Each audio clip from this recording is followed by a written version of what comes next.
I'm Dr. Orion Taraban, and this is PsychHacks, Better Living Through Psychology. And the topic of today's short talk is how to be extraordinary in life. To be extraordinary is something that's within everybody's reach.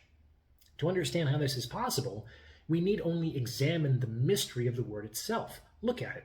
Extraordinary. Extraordinary. An extraordinary person is more ordinary than ordinary. That's one way to understand this word. And what does that mean? Look, I've talked to a lot of people in my life, both personally and professionally. I've lived on this planet for nearly 40 years, and I can tell you that one of the rarest personal attributes in the world is humility. What I am impressed with at this stage of my life is not riches or fame or beautiful women. Many of the people I've worked for have these things, and yet they still come to me for advice on how to be happy. You need to think about that for a minute. What impresses me is the ability to be content with very little. What impresses me is the ability to live at peace with yourself and with those around you. What impresses me is the willingness to put the needs of others ahead of your own. I know some people who can do these things.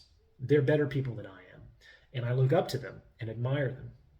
And what impresses me further about these people is the extent to which they can do those three things that I mentioned without the recompense of praise or fame or wealth.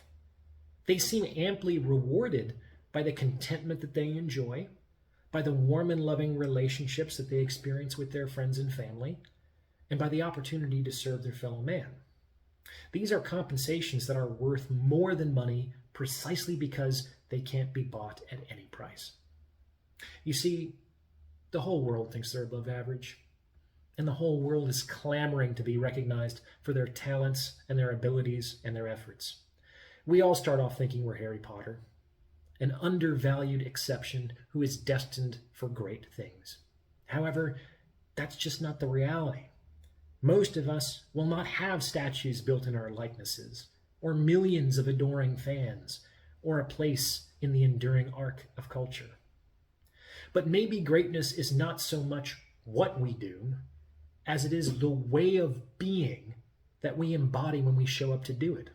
And this is expressed in the Zen koan. Before enlightenment, chop wood, carry water. After enlightenment, chop wood, carry water. Maybe what's extraordinary is not so much what we do, but how we go about doing it. And the higher we go, the more we are content with less. And it's this extraordinariness that I believe is within the reach of every human being. What do you think? Please remember to like, comment, and subscribe for the algorithm, and see the About tab for more information on donations and consultations. Thanks for listening.